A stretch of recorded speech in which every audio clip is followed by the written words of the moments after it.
Oliver has his own answer to this question, but I would say like what separates a good UGC campaign from a bad UGC campaign is like expectations, right? People just set these crazy unrealistic expectations. They see like the Poly Market program, the Whisper Flow program, all these like massive programs that are doing like, you know, between 250 to 500 million views a month.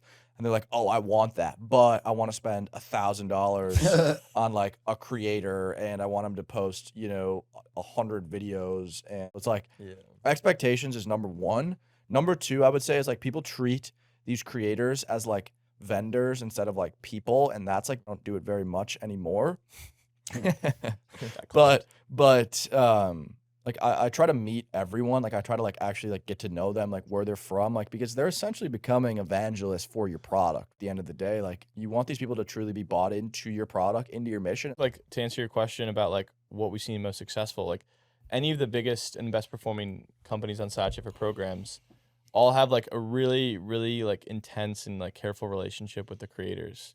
What's going on? They're just like I would Crazy. say maybe like they're intensely like proactive with their creators and like they foster a great community, which you guys have probably done part of when you both worked at Turbo, right? Or you did. That's like the best thing we did at Turbo. They have like brunches. Yeah, exactly. Like I remember like I wasn't a coach or nothing. I was like just like running the entire funnel, but like I remember like I just like for like a week I just took calls from like our top 50 creators and then like it's funny because every single one of them had the same reaction. Honestly, it's shit like that that makes these programs work really and that's well. because like if you have a absolute like killer creator, it's gonna do insane volumes for your business. I mean, if you look at you know they have armies of creators that like just get absolutely like treated like princesses and kings because they're doing so much, like they're doing work that provides so much value to the business. Like if you have a creator that's doing 10 million views on their account, like you should compensate them very like well, and you should treat them incredibly well. They're